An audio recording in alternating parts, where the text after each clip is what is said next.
Hi, good morning. It's Ayya Vimala, and it's Tuesday, July 28th. And hopefully today is going to be a little cooler and less muggy for us here in Crystal Lake and Woodstock and this part of Chicagoland. I guess we're part of that nation. It's really good to be with you. It seems like it's been a long time, but it's only been a couple of days. I'd like to start with my wish. I think that helps us all have a wonderful intention for the day, and it's a good way to remember what can be the biggest help for us and make the most difference, and that's to be thinking about and seeing ourselves as a helper for others in any way we can, other living beings, other human beings. For ourselves, have compassion for ourselves, compassion for others. So let's do this. Let's do my wish together. May I become at all times, both now and forever, a protector for those without protection, a guide for those who have lost their way, a ship for those with an ocean to cross, a sanctuary for those in danger, a lamp for those without light, a place of refuge for those who lack shelter, and a servant to all in need. By means of this meritorious deed, may I never join with the unwise, only the wise, until the time I attain Nibbana.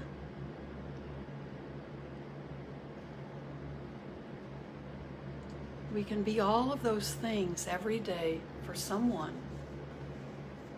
Maybe saying hello to someone can make someone's day today. We never know. Even the smallest things have that ripple effect. So today I'm very excited to read something to you. You know, I keep reading things from Pema Chodron's Welcoming the Unwelcome. If you're good at reading upside down or in a mirror, this is the book again. And this morning I was reading a section and I thought, I've just got to sit down and read this whole book, because everything I read, and I'm reading it in little gaps in between other things I'm doing, and I have to sit down and just read it cover to cover, because this is like a handbook for this pandemic time we've all been going through. And what she's helping me realize too is this is all what we're experiencing in our life so many times. And it's the more we can understand it that way and not think of this as any kind of a unique experience, although it certainly has qualities that most of us have, I'm sure all of us have never experienced. But what we're having happen is, overnight. I can remember how overnight it was for me when this started. I had been in Tennessee to visit my mom, and I was doing some teaching in Florida and with the Blue Lotus there, and a lot of me wanted to stay there, and I hated to leave my mom, because it's always nice to visit her, and I don't get to do it. She's in Tennessee very often, and got back because I wanted to help get ready for the Taste of Sri Lanka. So I was getting back the week before so I could help with all the kind of nitty-gritty things that have to be done around a big event like that the last week or so. And got back, and the next then was there for the weekend of preparation, and then the very next day we made a decision. I didn't, the Bhante Sujata did, made the decision that we needed to call off the taste, and 2 days later a decision was made the next day, or maybe the same night, the decision was made to go ahead and have it. And 2 days later, another decision was made to cancel it again. And that was our introduction at the temple of dealing with this thing that suddenly had become a much bigger thing than anybody had thought it was going to be. So even for those of us like me, who've really enjoyed being at home, it's still changing all of our worlds, right? Everybody's world is changing. So we all have that same background. But I think you'll really enjoy this part. It's just part of a chapter from Pema Chodron's book. And it's called Life Changes in an Instant.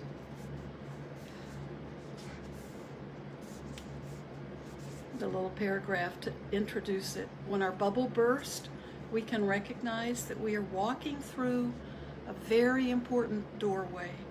Then we can experiment with hanging out on the other side of that doorway. We can learn to relax there. So she begins the chapter with talking about Joan Didion, who's wrote a book called, it's a wonderful book, The Year of Magical Thinking. Her husband died very suddenly, and she wrote a beautiful book about the year from his death on for the next year, and how she dealt with her magical thinking, that this wasn't real, and not wanting to deal with it. And she talks about, so that's a beautiful part of the chapter, but I'm going to skip over that. But she does say, after she talks about this, she wrote, "Life changes fast." This is Joan Didion, a quote from her book. "Life changes in the instant. You sit down to dinner, and life as you know it ends." Then back to Pema. "When I read these words, they resonated deeply with me. They brought to mind experiences where a sudden shock completely altered my usual, conventional, held-together view of reality. And it occurred to me that millions of people have had this kind of experience, this out-of-the-blue moment when your world completely falls apart. You don't have to be a Buddhist practitioner.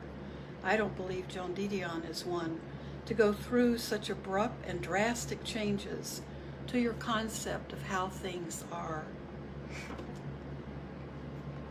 One of her teachers, Kangro Rinpoche, talks about how all of us, whether we want to or not, live in a bubble.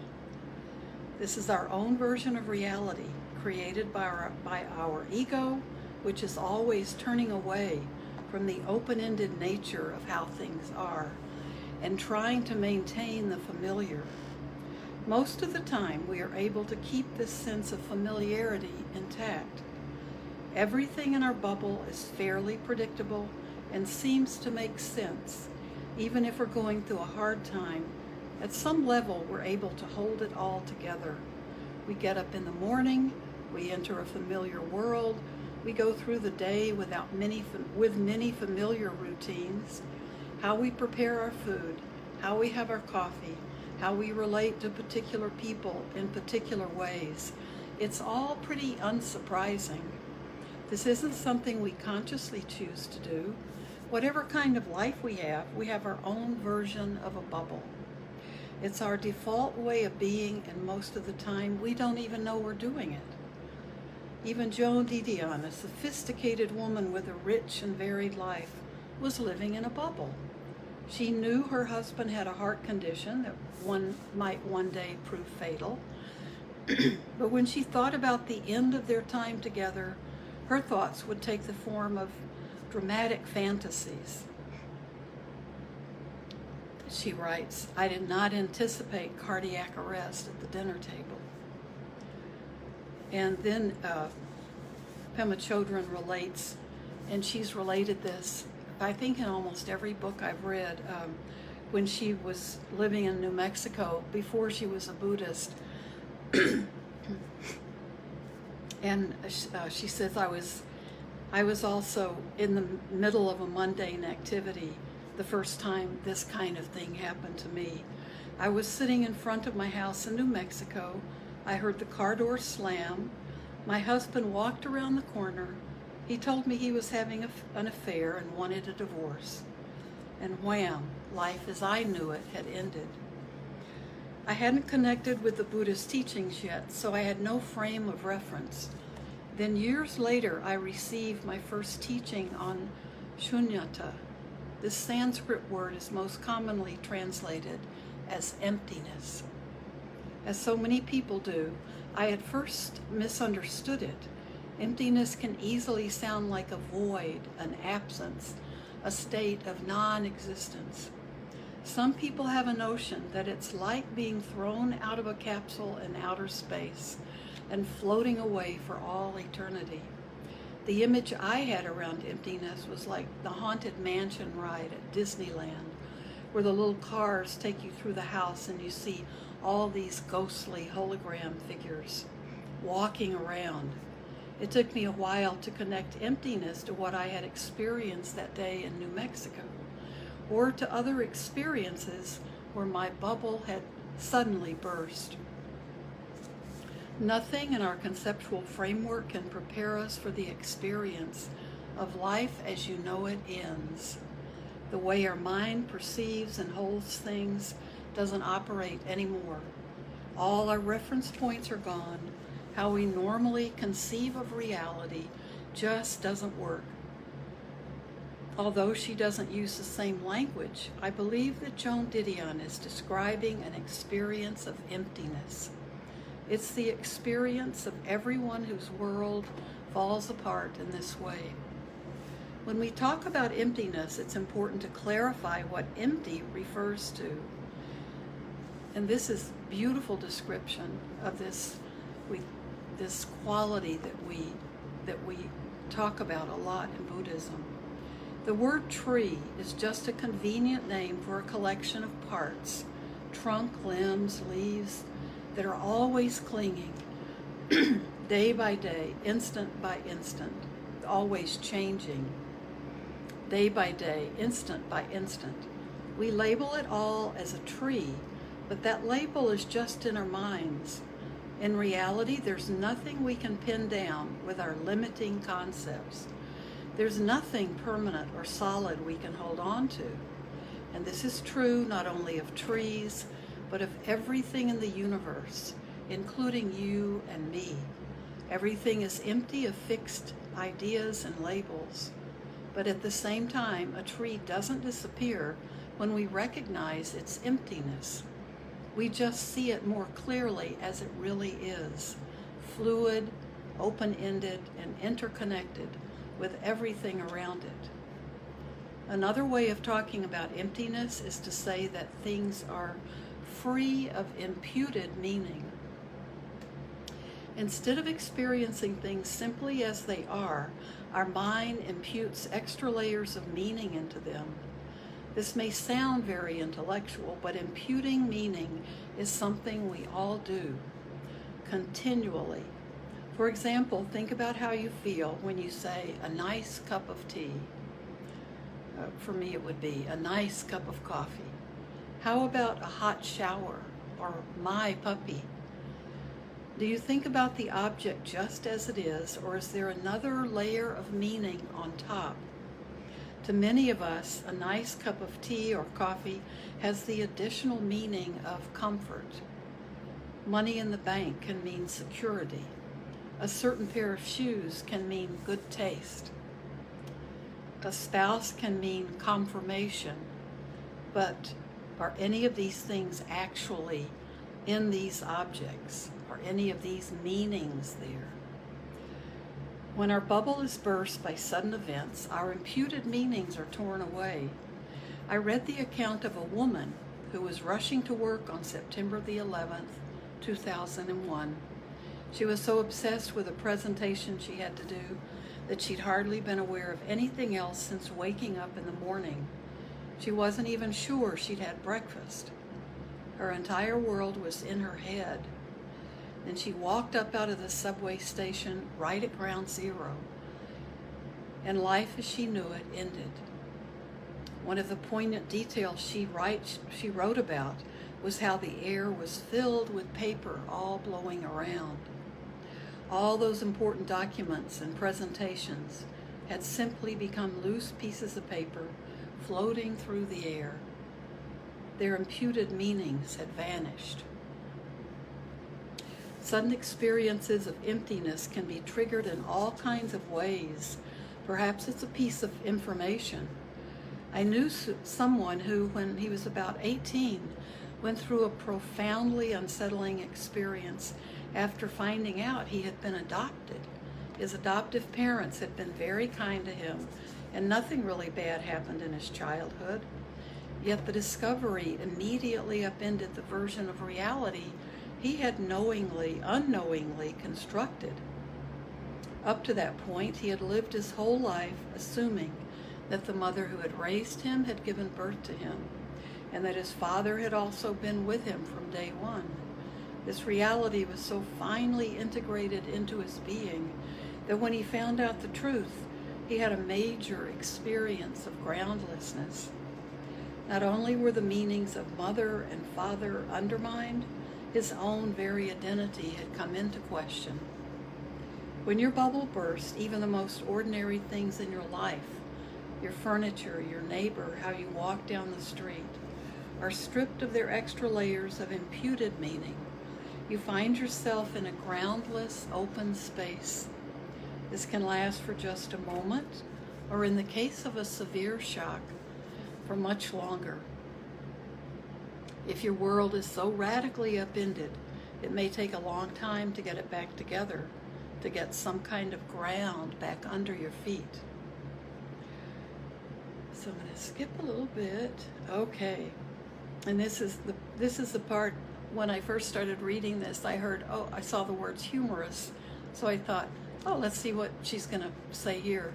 And then it opened into this entire concept of emptiness. All things are empty.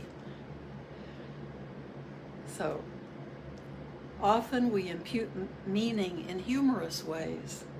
A few years ago, I was staying in a place with an oil stove. It looked exactly like a lovely fire in a fireplace. I enjoyed sitting in front of it, looking at the artificial logs, feeling the cozy warmth of those simulated flames. The only problem was that the oil fumes were irritating me, so I spent 3 days trying to outsmart the thing because I wanted that pleasant feeling of being in front of a fire without feeling sick.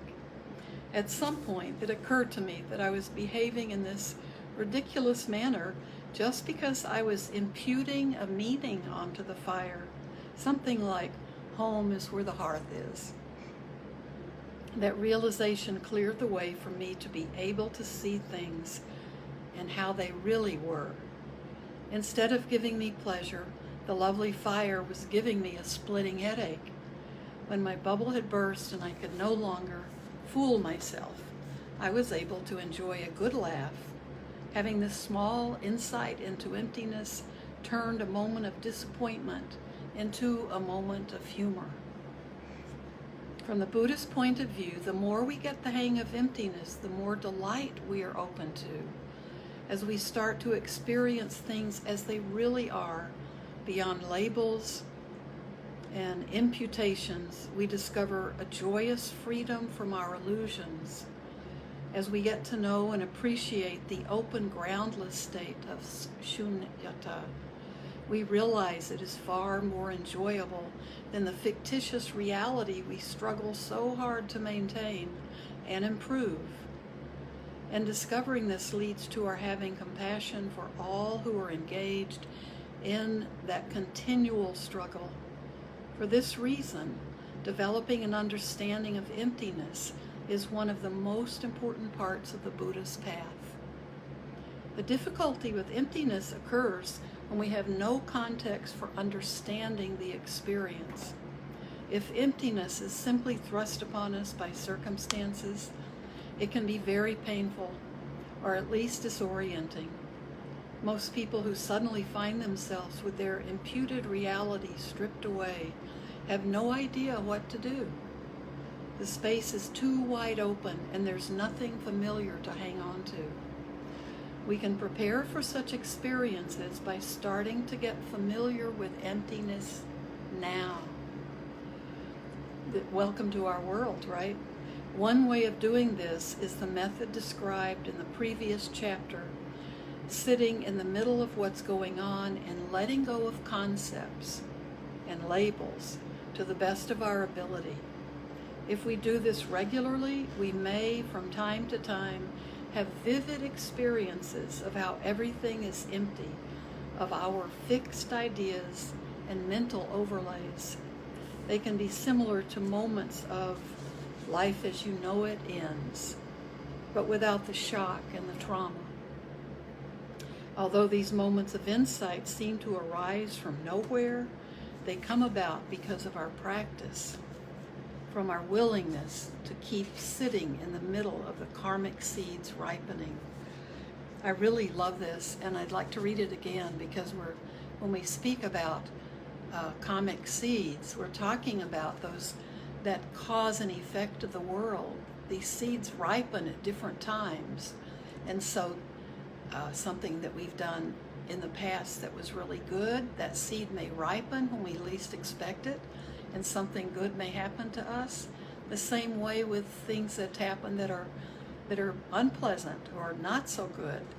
We might catch that reaction immediately, or it might be lifetimes away that we kind of have to pay the piper. So, although these moments, and these are these moments, if we can just sit and look in the middle of our experience, that are not even bad, although these moments of insight seem to arise from nowhere, they come about because of our practice, from our willingness to keep sitting in the middle of our karmic seeds ripening. They are the natural results of our openness and curiosity about whether our labels and mental imputations have any basis in reality. Cultivating the experience of emptiness will give us a context for what's going on when the bottom falls out of our lives. It will give us a way of facing the most difficult and disorienting times, such as illness, loss, and eventually our own death, without so much despair and rejection. Since I started studying emptiness, I've had a few out-of-the-blue moments of having my world turned upside down. I wouldn't say the abrupt experience of having the bubble burst is fundamentally different, but having a context makes it no longer terrifying or disorienting. It doesn't give you a ground or something to hold on to, because the experience itself is one of groundlessness. But knowing about emptiness makes it possible to face it courageously. It makes it possible to appreciate the experience as something that brings us closer to the truth. I really love that. When our bubble bursts, we can recognize that we are walking through a very important doorway. Then we can experiment with hanging out on the other side of that doorway. We can learn to relax there. Eventually, we can even fall in love with emptiness. And as one of her teachers likes to say, we can fall in love with emptiness. My teachers and the other people I've encountered who have learned to live in this open space, free of imputed meaning, are the most fearless, compassionate, and joyful people I have ever known. They are living examples of what this kind of falling in love can do. Falling in love with emptiness. That's a wonderful phrase, isn't it? So I think we are all having this experience in different degrees and on different days during this pandemic of experiencing groundlessness. And we can't even feel the ground sometimes because everything shifts. When we had initially we thought we'd have maybe a month at the most, and we'd be getting back to normal, and then we did really well in Illinois, and just as we're opening up, months longer than we thought, then other states their cases started surging, everything kind of reversed, and it was almost like starting all over again. And now it's getting to be the end of summer almost, and we're wondering if our kids are going to school or not, if colleges and universities are going to be all online or not. So this is groundlessness, and this is something that we can, I think she says it beautifully, we can learn to deal with this without living in a world of magical thinking, without living in denial or delusion. We can use this as a way to practice the experience of emptiness, which just means that emptiness just means that we're looking at reality more clearly. And like she says, the people she knows who really practice it are the happiest, most joyful people she knows, because that groundlessness is part of this world, isn't it? And there's nothing wrong with us having our daily rituals and our habits that we enjoy and having, but underneath it, it's good to have have that real honesty within us that all of these things are impermanent. We're impermanent. Our wonderful pets that we love so much are impermanent. Our dear friends who kind of up and die on us before we expect it, they're impermanent. Our family members, the trees, everything. And so we live learning about that. And so we might as well enjoy the lesson, right? And take those opportunities, and we're living in one. Take this all as an opportunity to experience what it's like, and then to do the best we can with it. So I've read the whole time away, but I want to thank you all for listening, and I hope this is a beautiful, I think, a beautiful lesson, and it shouldn't make anyone feel depressed or miserable. I think that kind of emptiness and that kind of groundlessness can be very liberating, and it may not be right away, and it may not feel like it right at the moment, depending on the experiences you're going through.